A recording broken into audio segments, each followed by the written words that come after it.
katanya juga pernah melanggar pantangan itu ya, mendirikan rumah ke-8. Itu kisahnya bagaimana?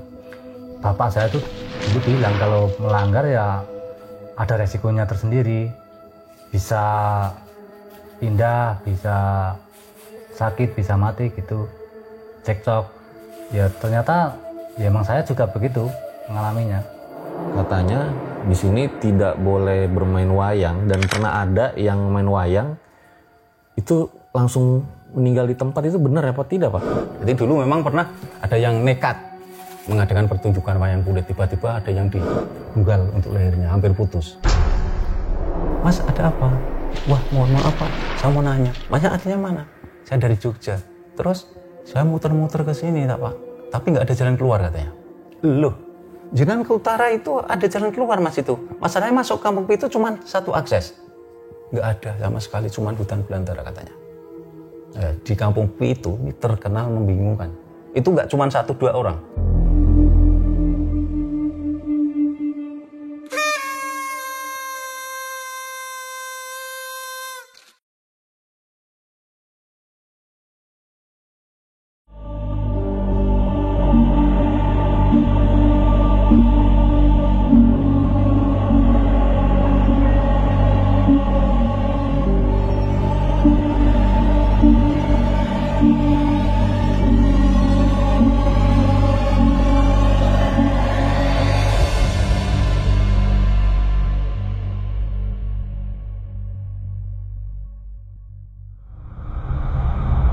Jadi guys, di saat sebagian Gen Z kesulitan membeli rumah karena memang lahan yang semakin sempit, harga yang semakin naik, di satu sisi di sebuah tempat yang ada di Indonesia, ada sebuah desa atau kampung yang mempunyai tradisi atau kearifan lokal, di mana dipercaya bahwa kampung itu hanya boleh dihuni 7 kepala keluarga aja. Kalau misalnya lebih atau kurang, ada sesuatu hal buruk yang akan menimpa mereka.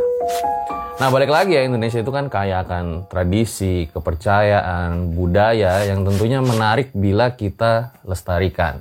Hari ini gue udah kedatangan seorang warga dari kampung tersebut. Selamat siang Mas Gundi. Selamat siang Mas. Makasih udah mau jadi narasumber di RJL ya Mas. Sama-sama siang. Jadi warga kampung Pitu itu sejak kapan Mas? Sejak tahun 80. 80-an? Iya. Kalau boleh tahu tahun 80 di kampung Pitu itu udah masuk listrik belum ya? Belum ada listrik. Dari tahun itu sejak saya lahir tuh cuman ada minyak lampu cuma, minyak tanah itu loh. Okay. Pakai sender lah istilahnya sama orang sini itu sender. Berarti kan kalau berkeliling gitu pakai obor apa gimana? Pakai obor atau oncor lah istilahnya. Oncor. Iya. Kebanyakan ya pakai obor, oncor itu. Di berita kan disebutkan bahwa hanya boleh dihuni 7 kepala keluarga aja. Benar itu Mas? Bener.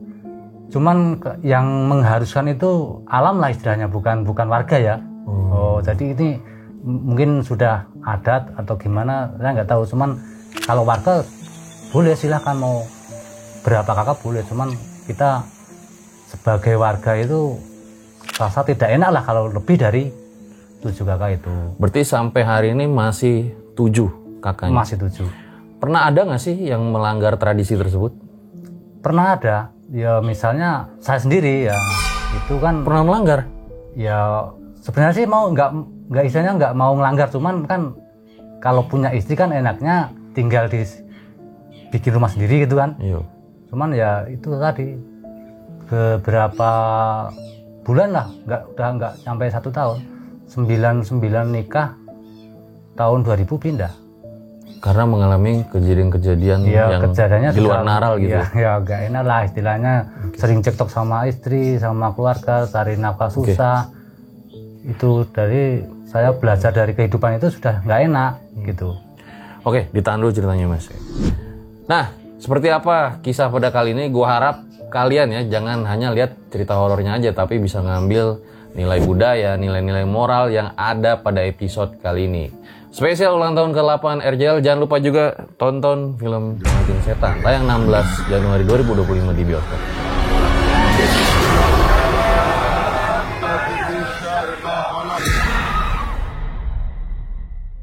Langsung aja kita mulai. Berikut adalah ceritanya. Na na na na na na na na na na.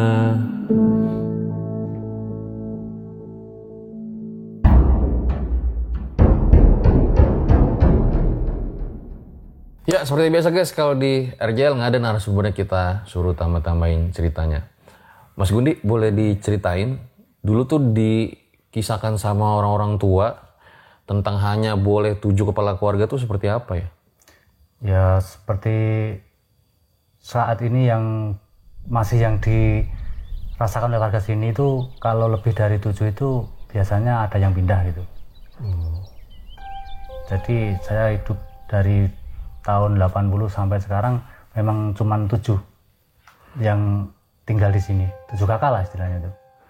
Oke, nah sebelum kita bahas itu lebih lanjut ya, Mas Gundi katanya waktu kecil pernah hilang misterius. Itu gimana ceritanya Mas? Ya ceritanya waktu itu saya mau mencari rumput sama mama saya. Sesampainya di jalan saya bilang sama mama saya, "Mak, saya mau ke tempat temen gitu." "Oh ya nggak apa-apa, nanti kalau pulang saya ajak pulang gitu." Nah di situ saya sampai di perempatan jalan itu, ya bukan jalan besar sih, cuman lorong lah istilahnya itu.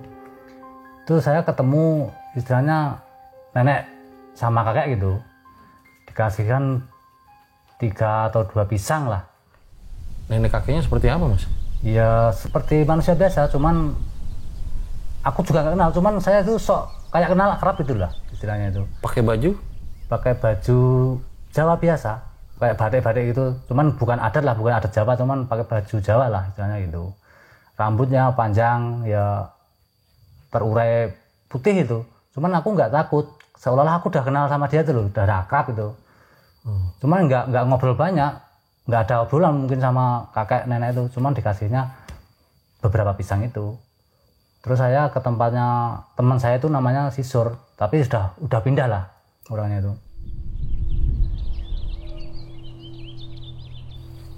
Sisur itu saya tuh main sebentar sama Sisur itu, cuman saya dibawa lagi sama si nenek kakek tersebut.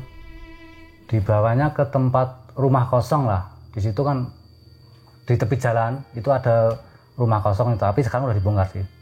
Itu di situ dia nampakkan lagi si pisang itu, kasihkan lagi sama saya. Tapi saya nggak istilahnya itu nggak tetap diam, cuman saya itu seolah akrab lah sama dia itu. Nah di situ itu kan udah berjalan berapa jam lah mungkin sama keluarga, udah dicari-cari sama mama saya, sama kakak saya, bapak saya nyari. Itu pisangnya dimakan? Enggak, cuman dikasihkan, terus pas dikasihkan tuh saya taruh di tanah gitu bang. Kita kan main biasalah, anak kecil zaman dulu kan mainnya seperti ya kayak lumpur kayak gitu. Terus waktu udah lama dicari-cari kan, sampai bapak di sawah itu dipanggil sama mama saya, suruh nyariin, katanya gundilang gitu. Sampai sumur-sumur pada pakai bambu itu dimasukin kalau mungkin ketempung sumur apa gimana. Cuman saya ya waktu itu masih di rumah kosong itu di tepi jalan itu. Nenek sama kakeknya tuh ngobrol? Kalau nenek sama kakeknya ngobrol biasa. Ngomong apa? Saya nggak ingat sih. Cuman kalau sama saya nggak ngobrol sama sekali. Aku pun nggak ngobrol. Cuman saya akrab aja biasa. Gitu. Mimiknya dia ke Mas seperti apa? Soalnya ya kayak cucu kayak gitu lah. Gitu. Senyum gitu ya? Ya biasa, senyum kayak cucu lah, kayak dia sedang godain cucunya gitu. Kita tuh saya sekitar umur 9 atau 10 tahun lah gitu. Terus waktu itu dicari bapak sama kakak saya namanya Sarno itu. Bapak saya bilang begini, "Ayo no mesti kudu eneng kene no. Kan sambil bawa pelepah kelapa itu. Dipukul-pukul kan di sudut-sudut rumah itu. Tapi anehnya saya juga ngikut nyari. Seolah-olah aku ikut nyari gitu loh. Tapi bapak sama kakak saya itu nggak lihat saya, padahal saya di belakang mereka.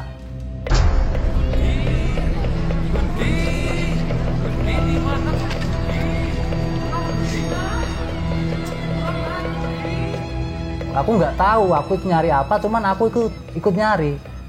Lihat orang-orang di situ pada nyari? Iya, aku ikut nyari juga. Itu aneh itu. Tapi yang lain nggak lihat? Yang lain nggak lihat saya. Manggil tapi, Manggil nama Gunti-Gunti pulang. Masnya manggil ke orang tua saat itu? Yang manggil Orang-orang di sana? orang di sana sih Tapi sama saya itu manggil orang-orang suruh ikut bantuin gitu. Nyari. Kakak saya juga nyari sama bapak saya ke tempat rumah kosong itu. Mereka semua nggak lihat Mas? Nggak lihat. Itu tapi saya lihat dia itu loh. Mereka saya lihat. Terus lama-kelamaan saya istilahnya mungkin udah diajak pulang lah sama ya mungkin WW lah apa namanya, kalau orang sini ngomongnya WW gitu. WW gombel maksudnya? Iya, jenis itulah. Terus saya lewat sumur. Sumur tuh jarak dari jalan ke sumur tuh nggak ada 3 meter loh itu. Di situ Lek Sarto itu sedang mandi, nyuci tuh, mandi sama nyuci. Saya negur dia nggak ngelihat saya kok. Bahkan dia itu nggak dengar omongan saya. Nata pun enggak, padahal saya tahu betul dia itu nyuci sama mandi. Padahal jaraknya itu 3 meter kan, dulu nggak ada pembatas lah antara sumur sama itu, biasa los itu loh. Nah, itu sampai itu dia tuh nggak lihat saya mulai agak berpikir kenapa kok nggak lihat saya gitu. Ya udah, saya pulang aja. Tapi pulang itu saya terasa nggak jalan, kayak ingat-ingat udah di depan rumah gitu. Jadi waktu itu kalau di sini kan penampungan air tuh gentong namanya ya. Iya. Gentong itu kan untuk nampung air lalu diambil dimasak itu. Nah, saya itu tahu-tahu tuh udah di bawah gentong itu. Di bawah gentong gimana? Di bawah gentong kan ada penampungan air gitu. Juga saya udah tahu-tahu di bawah gentong tidur saya itu. Air berarti semua kiri kanan? Wah, gentongnya. Oh, gentongnya. Di bawah gentong tempat penampungan air lah. Itu di situ saya ditutupin sama irik. Tahu nggak irik? Irik itu sejenis buat ngayak itu loh, buat ngayak apa ya? Istilahnya makanan khas Gunung Kidul itu tiwul itu. Oh, tiwul. Nah, itu di situ saya nggak bisa ngomong, nggak bisa nangis, cuman kata mama saya tuh cuman matanya aja yang porak-porak gitu loh, istilahnya tuh menatap ke sana kemari itu. Nah, di situ terus bapak saya datang ke situ, terus sama bapak saya istilahnya di mantra apa di gimana itu baru bisa nangis, bisa berkata, menceritakan kisah-kisah itu baru bisa itu setelah dimantra sama bapak saya tuh gitu. Tadinya seperti orang nggak sadar. Orang nggak sadar pas waktu ditidurkan di situ gitu. Itu waktu ya sekitar 9 sampai 10 tahun lah sekitar itu umur saya itu. Tapi masih ingat saya, masih ingat benar, bahkan tetap teringat terus kalau yang itu.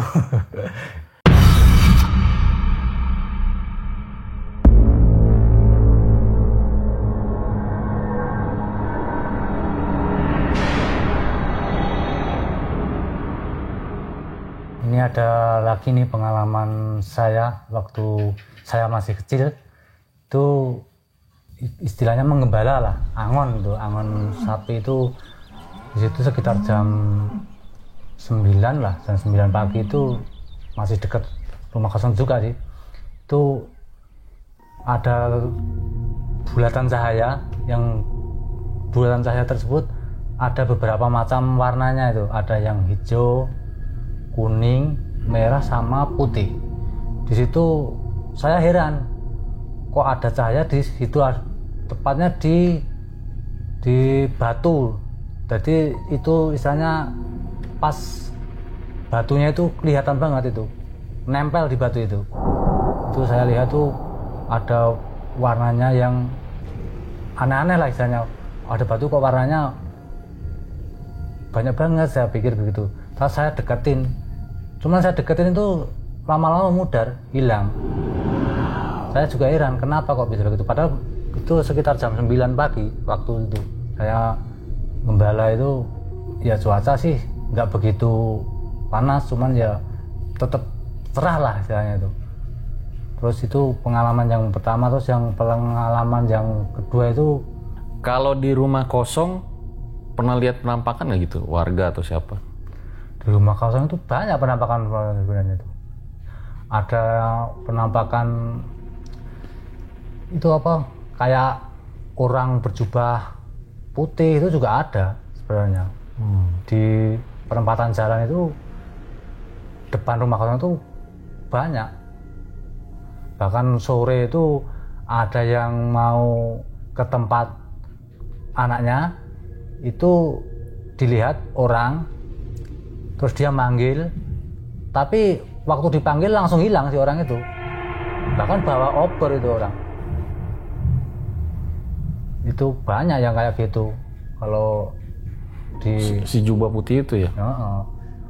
Ya bukan hanya jubah putih sih, banyak beberapa ciri khas pakaiannya banyak, bukan cuma jubah putih itu, ada yang pakai, wanita pakai selendang itu juga ada itu. Memang rumah kosong itu dibangun sama siapa, tadinya untuk apa gitu? Dibangun oleh warga setempat untuk pemukiman juga, untuk maksudnya untuk dihuni, cuman kan karena adanya kenyamanan itu istilahnya, tidak nyaman, terus sering cekcok, bahkan sakit mas, itu kan pindah, dia cari lokasi yang lain lah, istilahnya cari pekarangan lain, apa istilahnya adat sini tuh golek ke Prabon piyo ngoten lho, istilahnya mencari itu apa? Pekarangan. Kalau di sini kan kalau pekarangan itu nama Jawanya ke Prabon itu. Jadi cari pekarangan lain untuk ditinggali. Jadi itu kosong itu selama beberapa tahun baru dibongkar. Jadi tidak kosong langsung dibongkar, nggak nunggu beberapa tahun lagi, mungkin ada biaya lagi dipindah rumahnya itu. Berarti tadinya untuk nambah kepala keluarga tinggal di situ. Untuk nambah kepala keluarga di situ. Apa yang dialami sama yang mula pengen nambah kepala keluarga tinggal di situ?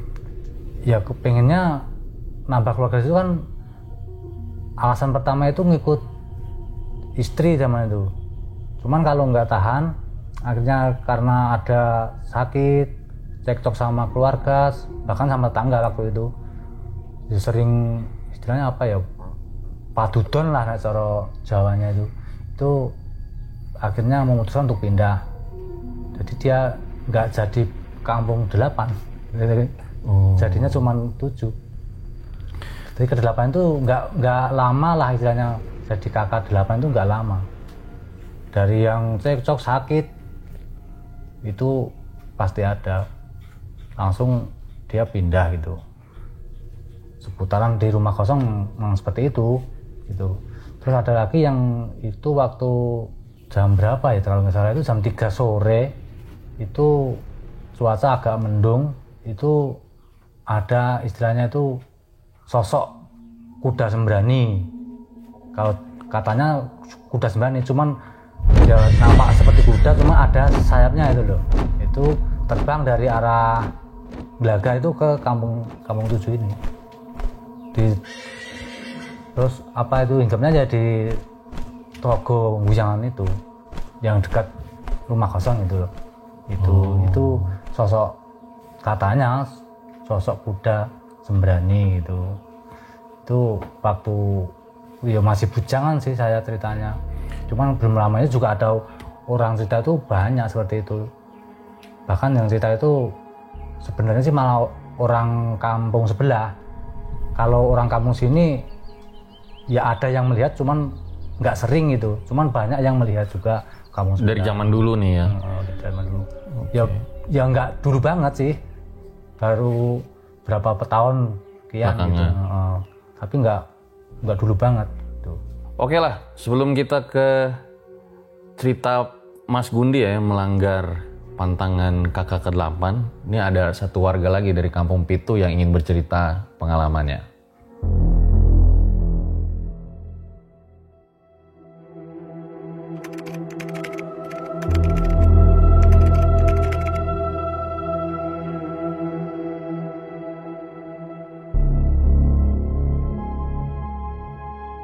Ya sekarang udah sama Pak Gito, salah satu warga dari Kampung Pitu. Halo Pak Gito. Halo. Terima kasih udah mau jadi narasumber aja. Kalau boleh tahu kegiatannya di Kampung Pitu? Iya, kegiatan di Kampung Pitu saya sendiri sebagai warga Kampung Pitu, petani sama peternak. Juga pengelola wisata yang ada di Ngelanggeran, Gunung Api Purba Ngelanggeran. Gitu. Saya pernah mendengar gitu Pak ya, nggak tahu ini benar apa salah gitu ya. Katanya di sini tidak boleh bermain wayang dan pernah ada yang main wayang itu langsung meninggal di tempat, itu benar apa tidak Pak? Iya, sebetulnya dulu itu benar. Itu awal mulanya itu dari kisah Gunung Api Purba yang ada di Ngelanggeran. Gunung Api Purba itu awal mulanya dari puncaknya Gunung Merapi.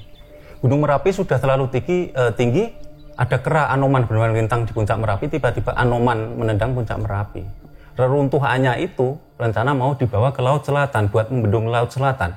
Tapi belum nyampe di Laut Selatan sudah terbelalak lumpur di daerah Ngelanggeran. Ngelanggeran dalam arti kata pelanggaran atau larangan. Jadi di seputaran Gunung Api Purba atau Gunung Wayang, dulu namanya Gunung Wayang, itu nyampe saat ini tidak boleh mengadakan pertunjukan wayang dari kulit. Itu karena kayak modelnya udah kayak kena sumpah. Jadi wayang itu di daerah Ngelanggeran. Ngelanggeran itu dalam arti kata larangan atau pantangan. Jadi dulu memang pernah ada yang nekat mengadakan pertunjukan wayang kulit. Tiba-tiba ada yang digunggal untuk lehernya, hampir putus. Itu sama sekali pada waktu itu nggak ada problem, nggak ada masalah sebelumnya. Itu tiba-tiba kayak gitu. Terus ada lagi. Itu sendiri? Iya. Ada seseorang, jadi ibaratnya dulu itu kita akrab seperti ini, terus tiba-tiba itu temennya itu menggal lehernya, hampir putus. Nah, padahal sebelumnya itu sama sekali nggak ada problem, nggak ada masalah sama dia itu, baik-baik saja. Ini baru kejadiannya Pak? Itu udah lama sekali Mas itu. Itu pertama kali, mungkin kejadian gaib, kejadian aneh itu pertama kali yang dialami, itu pertama kali. Terus yang belum lama ini nggak jauh dari sini, sekitar 3 kilo dari sini itu apa? Cuman membelakangi Gunung Api Purba atau membelakangi Gunung Wayang itu ada yang meninggal satu punya tiba-tiba. Tadinya nggak ada masalah, ibaratnya sakit, masuk angin segala macam, tidak. Itu tiba-tiba dengan sendirinya dia langsung mati di tempat. Itu meninggalnya kenapa Pak? Itu kalau apa ya, meninggalnya itu penyebabnya karena dia mengadakan pertunjukan wayang kulit itu membelakangi Gunung Wayang atau Gunung Api Purba di Ngelanggeran ini. Cuman itu. Sebetulnya saat ini boleh mengadakan pertunjukan wayang kulit itu boleh. Itu sering sekarang udah ada dibanding dulu. Kalau dulu itu kita bener-bener kalau seandainya kita mau melihat pertunjukan wayang itu ya jauh banget kita jalan. Kita bisa melihat cuman di TV segala macam kalau dulu. Kalau sekarang sudah boleh, ibaratnya ada beberapa kali juga ada beberapa tempat yang mengadakan pertunjukan wayang kulit dengan catatan itu harus menghadap ke Gunung Wayang atau Gunung Api Purba yang ada di Ngelanggeran ini. Itu insya Allah nanti tidak ada hal-hal yang tidak kita inginkan. Yang kemarin itu apa ya? Kok tidak ada kejadian-kejadian mistis, horor seperti itu? Karena ya itu, kalau menurut ceritanya itu cuman membelakangi Gunung Wayang atau Gunung Api Purba. Jadi itu salah satu kepercayaan lah yang dipegang oleh yang tinggal di Kampung Pitu betul. ya. Iya. Kalau boleh tahu memang sejarah asal-usul Kampung Pitu seperti apa sih? Iya, kalau sejarah atau asal-usul Kampung Pitu itu berawal dari ditemukannya pohon kinah gadung wulung oleh abdi dalam Keraton Yogyakarta. Pada waktu itu Keraton Yogyakarta memerintahkan atau sejenis woro-woro. Barang siapa yang mampu menjaga pohon pusaka dan membersihkan area pohon pusaka tersebut, mau dikasih imbalan tanah cukupnya buat anak keturunannya besok atau ke depan. Pada waktu itu, woro-woro nyebar kemana-mana. Dan datanglah para empu atau orang-orang sakti pada waktu itu. Tapi hanya satu orang yang mampu menjalankan perintah abdi Keraton Yogyakarta, yaitu Eyang Irokromo. Yaitu jadi Eyang Irokromo tinggal di Kampung Pitu itu nggak lepas dari istri dan keturunannya. Selang beberapa bulan disusul sama adiknya, yaitu Eyang Tir. Jadi 7 kepala keluarga yang saat ini tinggal di Kampung Pitu adalah 2 keturunan kakak beradik, yaitu Eyang Irotikromo dan Eyang Tir. Jadi bisa dibilang warga Kampung Pitu ini famili semua, masih saudara semua ini. Dari Pak Le, dari Pak D, itu kan 2 keturunan kakak beradik. Itu yang ibarat kata yang membabat alas pertama kali atau yang memendangkan sayembara itu Eyang Irotikromo, itu dari Banyumas. Nah, kalau saya sendiri ini keturunan Eyang Irokromo.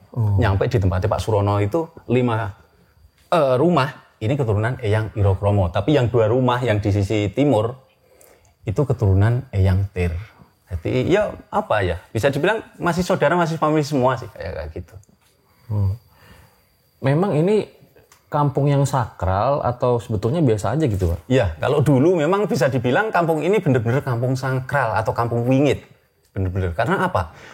Sejak zaman dulu atau zaman dulu sebelum kita jadikan untuk desa wisata ini, dulunya kampung ini benar-benar kampung sakral.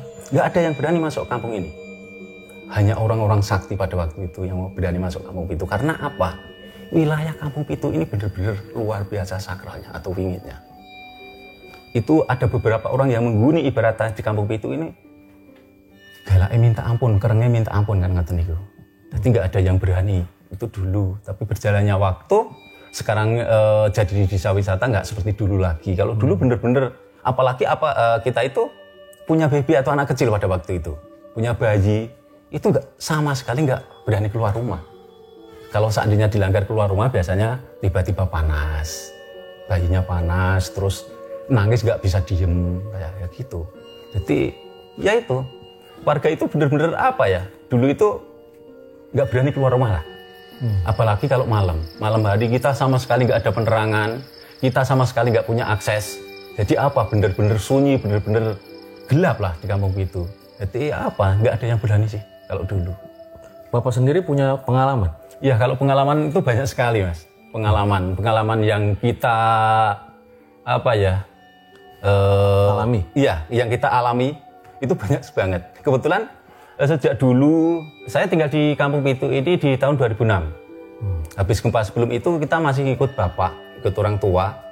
Tapi habis 2006 itu saya pengen mandiri. Saya pengen bikin gubuk ini. Nah, bikin gubuk ini akhirnya tuh saya di sini tadi sebagai petani juga pengelola wisata. Jadi banyak sekali orang-orang yang berkegiatan di sini. Itu pengalaman gaib yang pernah kita alami. Dulu itu ada, kalau nggak salah dari SMK, itu berkegiatan di Kampung Pitu. Itu sekitar 130 orang. Nah, sebelum kegiatan itu sebenarnya ya sudah kita kasih tahu. Masanya kegiatannya itu lokasinya dia mintanya di seputaran makam Kampung Pitu. Ya, sudah saya briefing, sudah saya kasih tahu. Nanti berhubung kita itu juga ada tenda sekretariat, kalau butuh apa, pengen kemana, itu lapor ke tenda sekretariat. Nanti mungkin ada teman-teman kita yang mengendal atau yang mengantar. Tapi mungkin pada waktu itu banyak sekali yang melanggar segala macam. Akhirnya melanggar apa? Melanggar pantangan yang buang air kecil di sembarang tempat, nggak ke tenda sekretariat, nggak laporan ke teman-teman kita, sehingga cuman kencingnya di situ segala macam. Akhirnya kesurupan massal.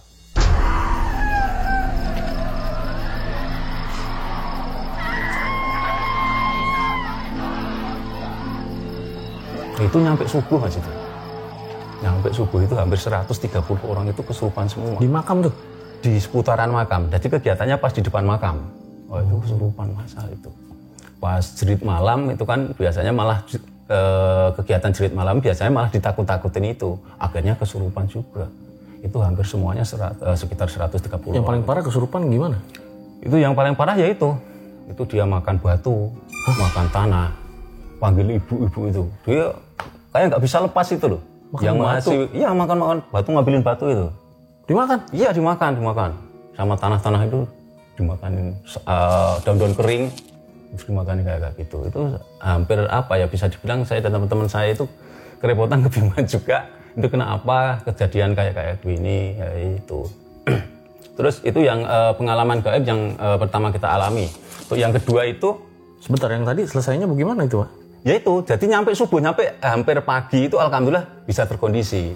Bisa kita obatin, kita panggil sesepuh sini biar bantu-bantu untuk ngobatin itu. Ya begitu akhirnya. Memang katanya ada yang kencing di makam atau gimana? Di seputaran itu Mas, jadi kita ngecek ke lokasi itu banyak sekali, mohon maaf, ada yang kencing sembarangan. Jadi enggak, kan sudah ada ibaratnya toilet.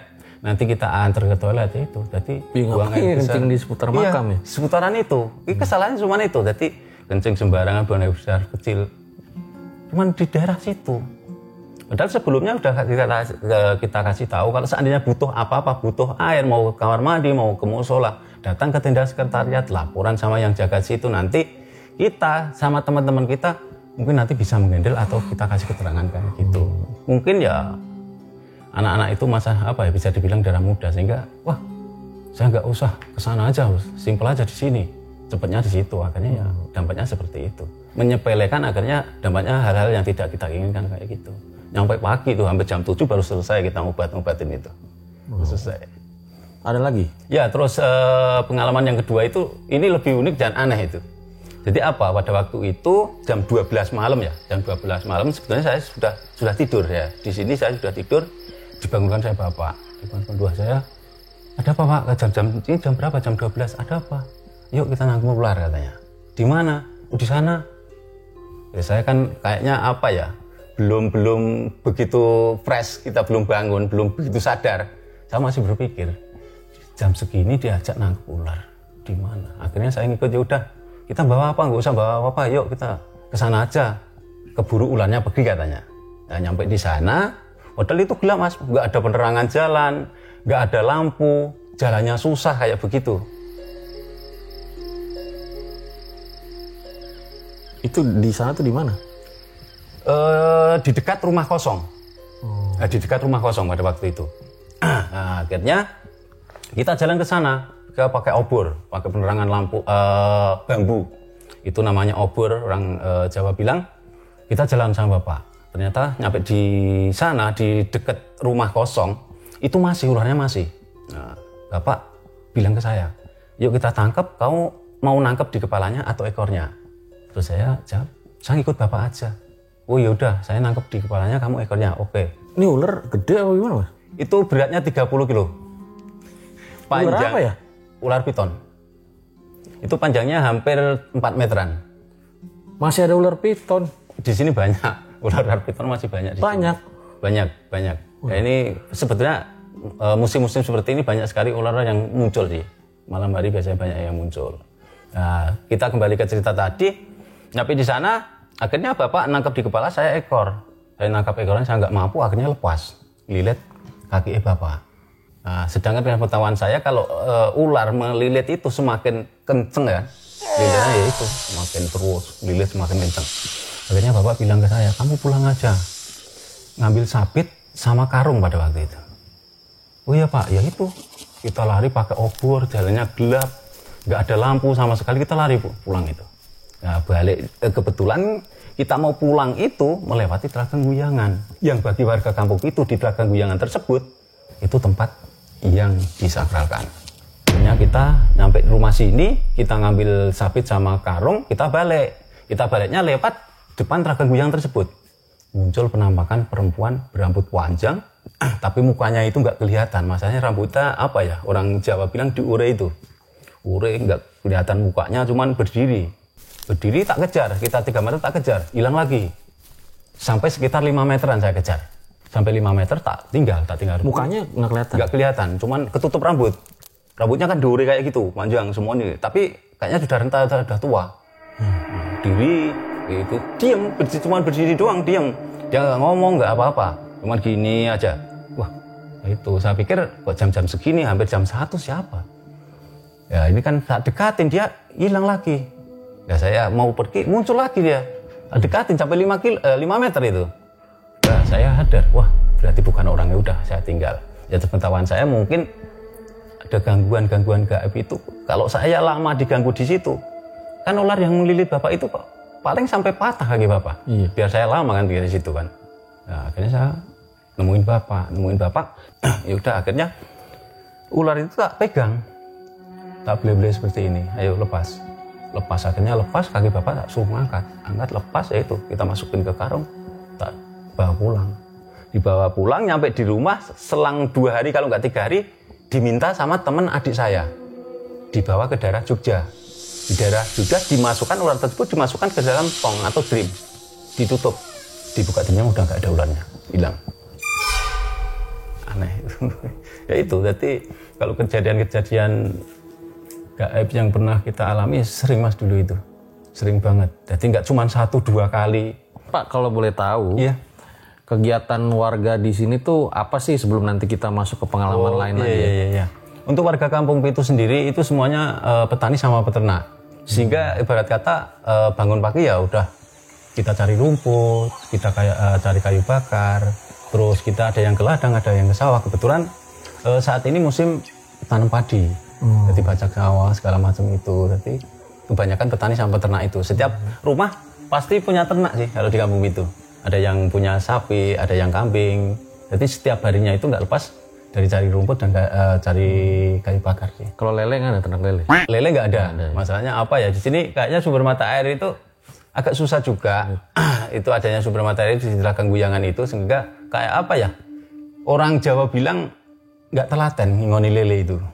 Jadi ya simpelnya kita, cepetnya kita ngingu sapi aja lah, kayak kambing. Jadi yang menyesuaikan dengan lingkungan. iya, betul. Kebetulan di Kampung Pitu sendiri bisa dibilang pusatnya apa ya? Rumput. Jadi pada orang-orang bawah sana malah ke Kampung Pitu cari rumput.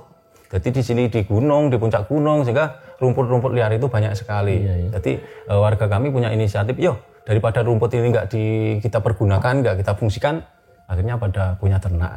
Gitu. Ya, siapa tahu nanti Pak Erick Thohir yang mau nyari rumput GBK Siap. bisa kesini.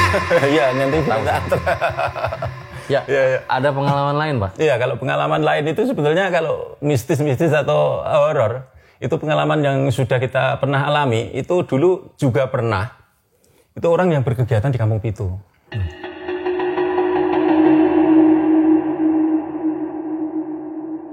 Terus beliau itu mintanya kegiatan di Tragang Guyangan. Kegiatan apa nih, Pak?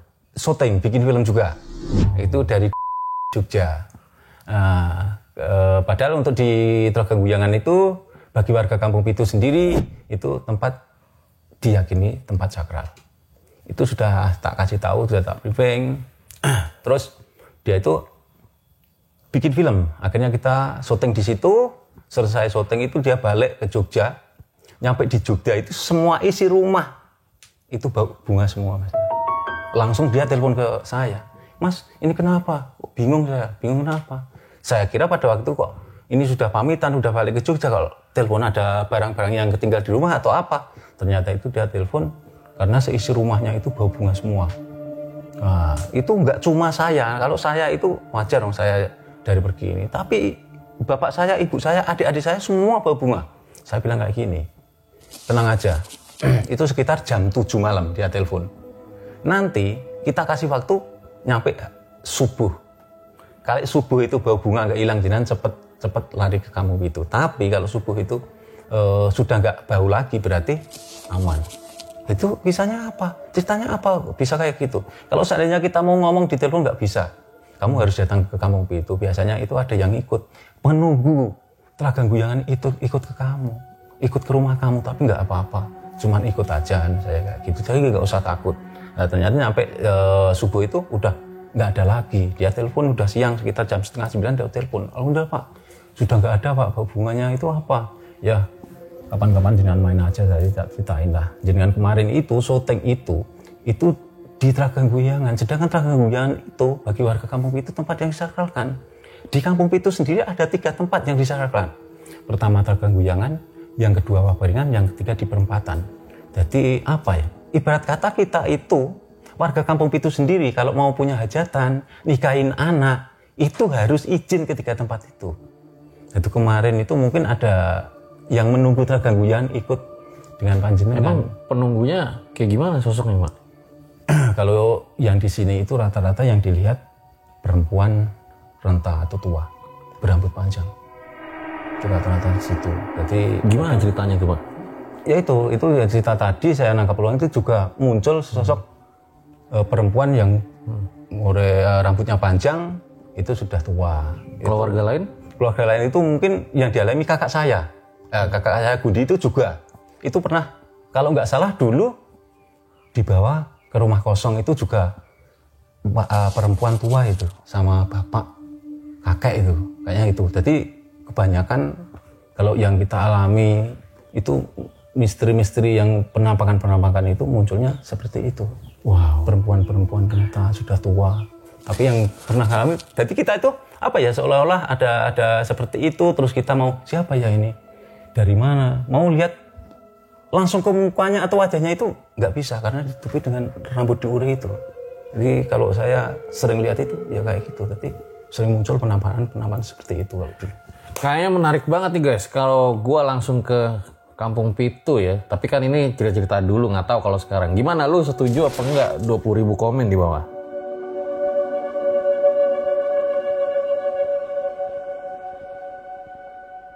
Ada lagi kisah-kisah yang ingin diceritakan, Pak? Kalau kisah-kisah itu dulu juga pernah ada orang yang kesesat. Itu 10 orang pada waktu itu. 10 orang itu cari jalan keluar. Tak panggil-panggil. Di situ nggak ada jalan. Sini saya panggil-panggil, itu 5 orang yang nemuin saya. Yang 5 orang itu bisa tak kasih penjelasan kalau mau keluar dari Kampung Pitu, lewatnya sini dia keluar. Tapi yang 5 orang lagi itu nyampe jam 10 baru kita ketemukan. Itu kita ketemukan di mana? Itu di Song Putri. Padahal Song Putri itu tempat yang benar-benar jarang dijamah manusia atau orang di sana. Itu sudah pada nangis, hujan deras, HP-nya udah silent semua, mati semua, masalahnya hujan pada waktu itu.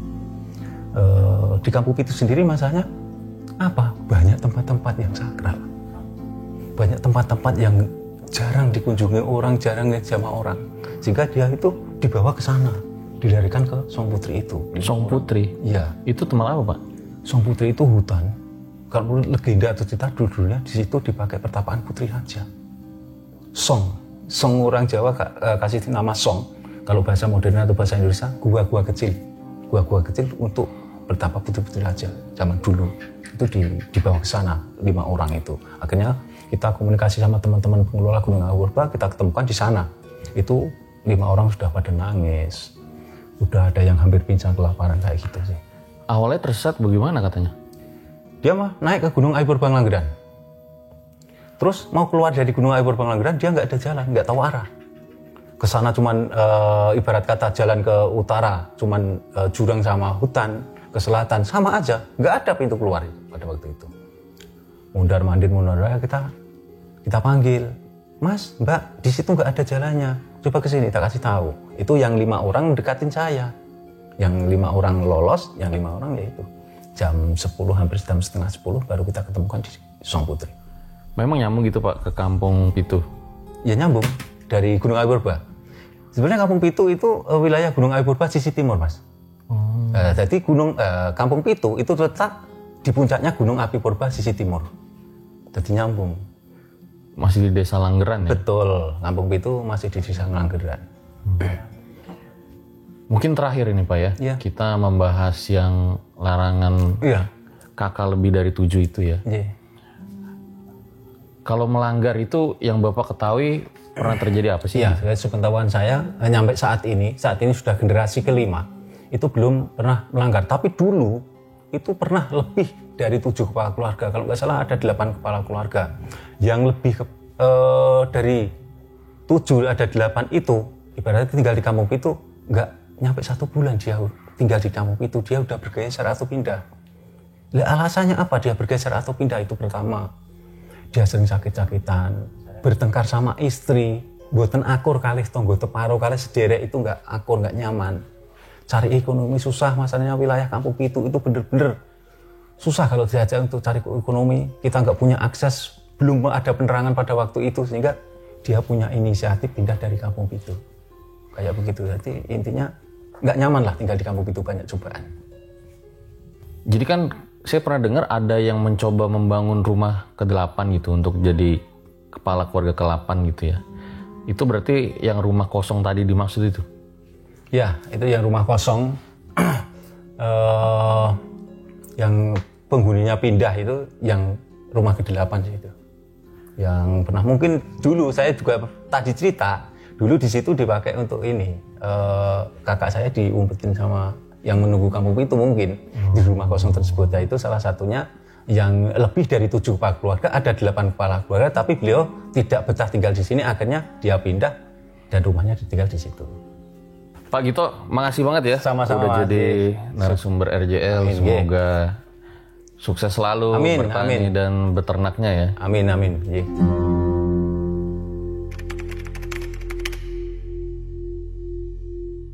Mas Gundi melanggar pantangan dengan mempunyai kakak ke-8 gitu ya secara tradisi ya. Saat itu memang yang dipikirkan apa gitu? Ya saya pikirkan ya saya pengennya nambah warga kan, biasanya kalau ekonomi apa segala itu kan kalau kita banyak warga kita semakin mudah untuk mendapatkannya.